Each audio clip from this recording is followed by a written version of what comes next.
Hey, welcome back to the channel. It's Stannis here.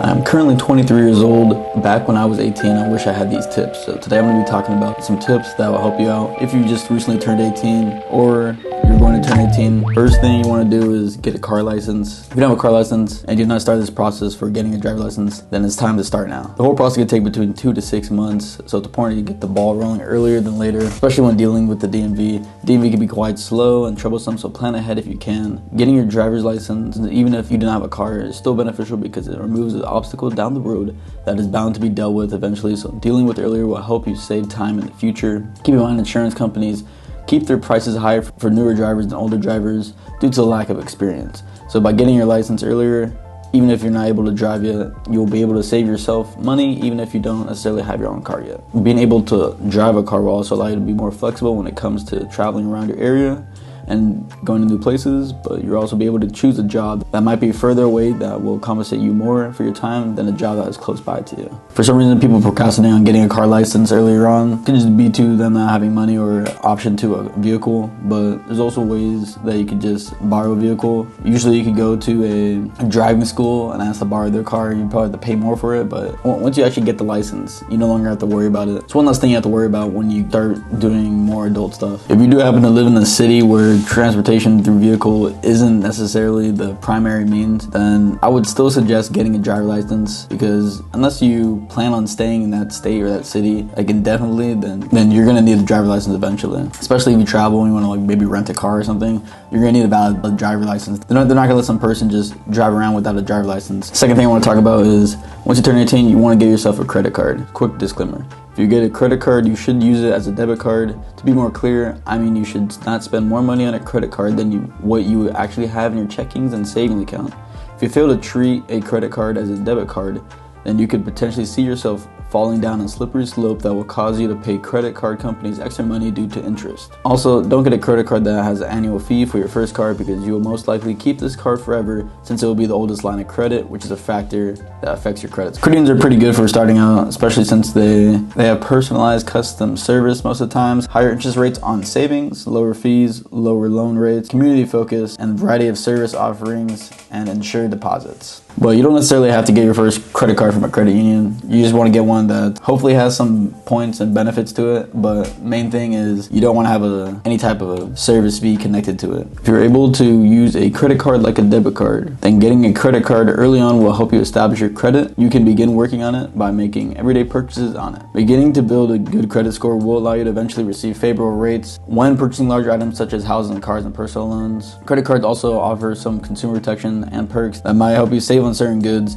that you tend to spend money on, such as travel and food. When I got my first credit card through a credit union, I think the limit on it was like $1,000 or $500. It wasn't that much. Pretty much any single purchase I would get, it would be very high utilization. You gotta be wary of that, so try to keep it to like lower cost items, and eventually you'll be able to increase your credit limit by hopefully like attaining a job that actually pays you some type of money, or just you just ask them and see if you could raise it up. At first glance, for some people, having a credit card with a limit of like $500 or $1,000 might seem like free money, but do keep in mind that you're gonna have to be paying that off if you don't want to pay for interest. So it's important to establish that mindset early on, especially when it comes to credit cards. If that mindset is not set into stone for you, then it can lead to you just holding a bunch of credit card debt, and then you just accruing a bunch of interest and just paying off the banks pretty much. You don't want to do that. You want to start with that. You just want to just capitalize on these credit cards, take the points of them, and then build your credit score. The third thing you want to do is get a brokerage account. There's a lot of brokerage accounts out there, but some of them are better than others in certain aspects. So it's really important to choose one that fits your needs. I would suggest just making sure that like whatever you have in stocks is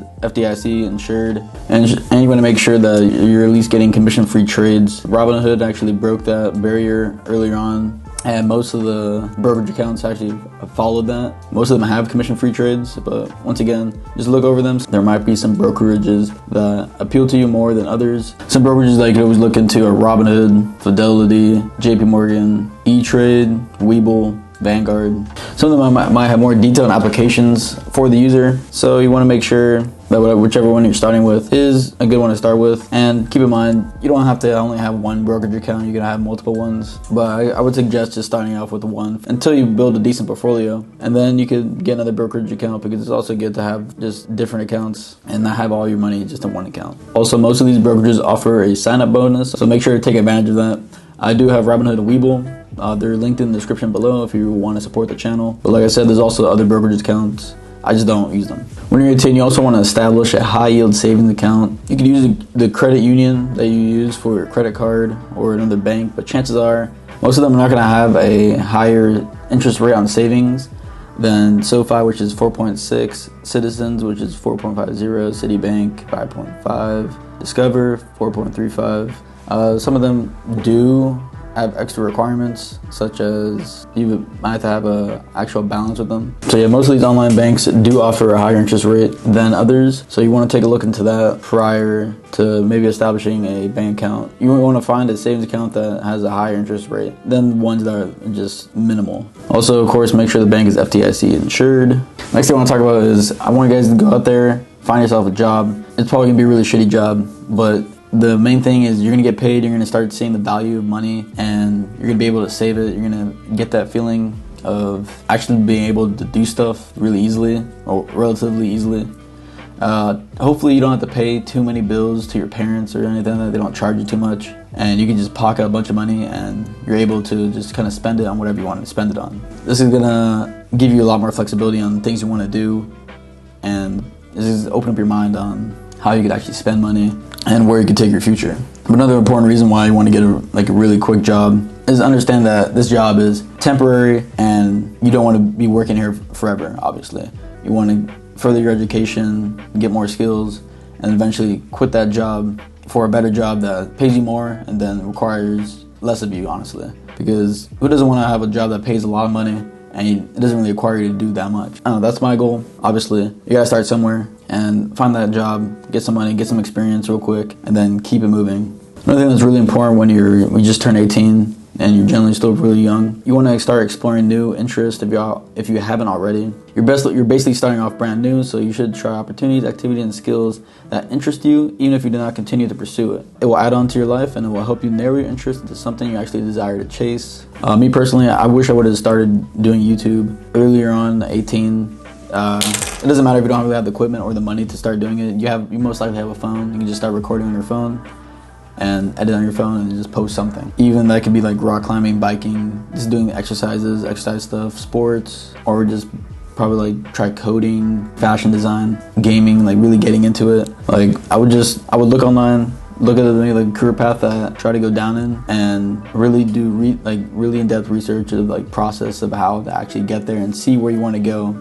Because you want to have like some type of direction when you hit 18, because if you really don't have any direction, then you're just going to be floating around and you're going to be wasting time when you could just start getting ahead. So it's really important to just start choosing interests, start looking around for everything that might interest you, explore it. If it doesn't work out, that's fine, it's cool. Just take on the knowledge that you did learn from that and just carry on to the next thing that you're really interested into. Lastly, I want to look out for a mentor. A mentor could be one person or multiple people that are willing to teach you on how to succeed in life and how to avoid certain things that will lead to devastation. This could be your parents if they're really if you think they're really successful, you want to be just like them, or it could just be like a neighbor who you think is successful, or just somebody in your life who you really look up to and you value their opinion.